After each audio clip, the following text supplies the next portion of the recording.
In 1967, Nigeria stood on the edge of history.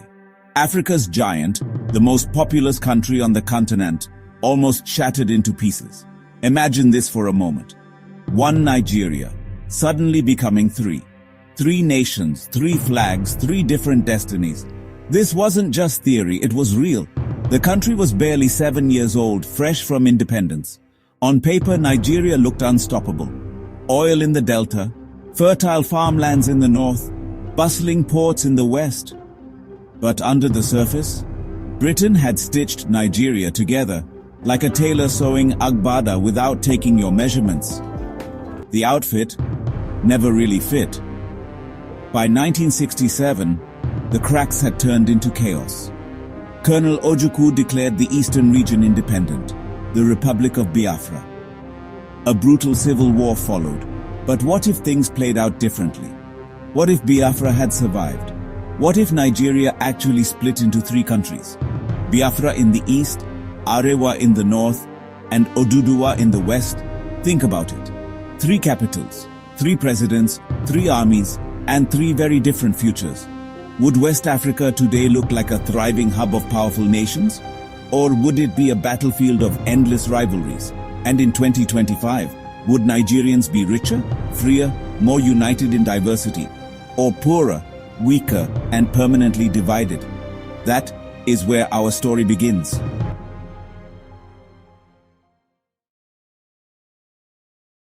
Biafra is located in the southeast of Nigeria. The region has significant oil reserves, a skilled population, and strong economic ambition.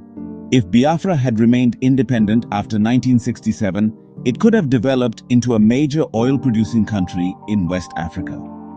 By 2025, cities like Enugu could have become technology centers, with a growing number of tech companies and skilled workers. Many young Igbo entrepreneurs would focus on developing financial technology and startup businesses, moving away from dependence on crude oil exports. Aba could have become known for electronics manufacturing and innovation, not just for its traditional markets. Biafra would have a small coastline along the Atlantic Ocean, limiting its access to international shipping routes. The country would be bordered by several neighbors, making trade and transport dependent on regional cooperation. In West African politics, countries with rapid economic growth often face resistance or competition from others in the region. Biafra could have achieved significant wealth through oil exports, technology, and trade. However, economic success without strong international partnerships could lead to isolation. In global politics, countries need allies to maintain stability and security. Economic plans that look strong in theory can fail without practical support and cooperation. If Biafra faced difficulties, Arewa in the north would also have to address its own economic and social challenges. Now, let's head north. Arewa. If Nigeria had split in 1967, Arewa would have been the largest of the three countries, stretching from the fertile Middle Belt to the edge of the Sahara. Land would have been Arewa's greatest asset. Agriculture is its backbone.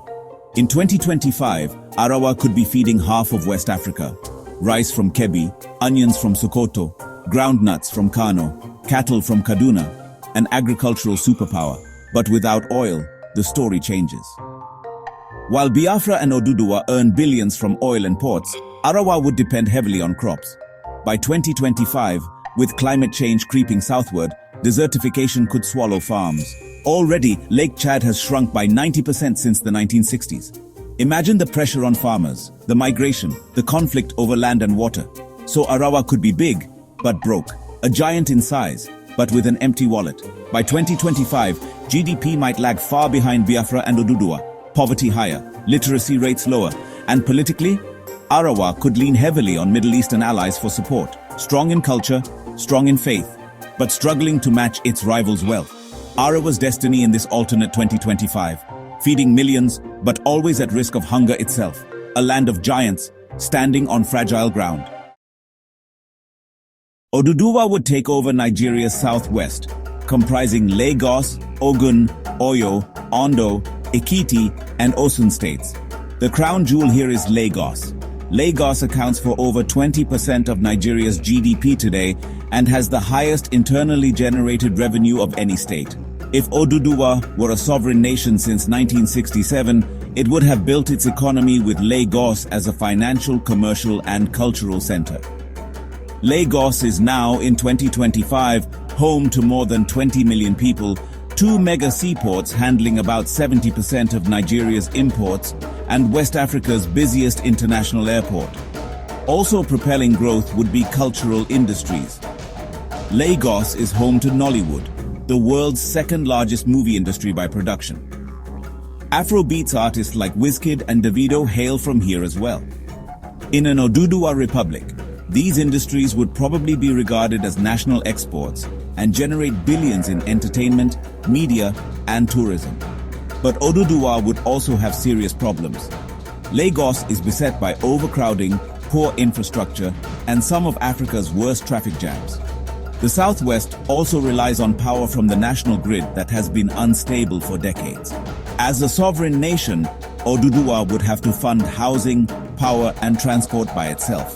That would mean increased taxes, foreign loans, and more effective control of corruption.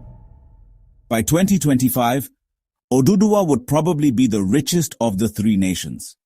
It would have strong trade links, ports, and cultural exports that would see it ahead of Biafra and Arewa. Yet inequality, a rapidly expanding population, and corruption would continue to be significant challenges to stability. Even if Nigeria split into three, the tensions would not disappear. Smaller ethnic groups would also demand independence. The Tiv in the Middle Belt, the Ijaw in the Niger Delta, and the Kanuri in the Northeast are just a few examples. Each group has its own history, culture, and political aspirations. Dividing the country into three would only create more demands for new states. Instead of 3 new nations, West Africa could easily end up with 6, 7, or even 10. Each new border would create disputes. Who controls oil in the Delta? Who manages fertile land in the Middle Belt? Which group gets access to ports and international trade? Every answer would trigger new conflicts. The new states would need passports, borders, and customs. Nigerians traveling to visit family across regions would need visas. Goods moving from one state to another would face tariffs. Instead of a stronger economy, the division would create barriers to trade and movement. Ordinary people would carry the burden. The more the country fragments, the weaker each new nation becomes. Security challenges would increase as groups arm themselves to defend their borders. Political instability would make development difficult. Instead of solving Nigeria's problems, splitting into three could create an endless cycle of division and conflict. Instead of solving Nigeria's problems, splitting into three could create an endless cycle of division and conflict. So what's the decision? Dividing Nigeria into three would perhaps produce robust cultural capitals. Biafran movies, Oduduwa music, Arewa football. But in actuality, Nigeria remained a single entity. Chopsy, chaos, always arguing. But from that noise, Nollywood was born. Afrobeats arrived, the Super Eagles arrived. Nigeria today is full of problems. But perhaps, just perhaps, its strength lies not in being isolated, but in the struggle to stay together. Thank you for watching. To view additional videos like this one, please visit my channel included below. Don't forget to like, subscribe, and catch you guys later.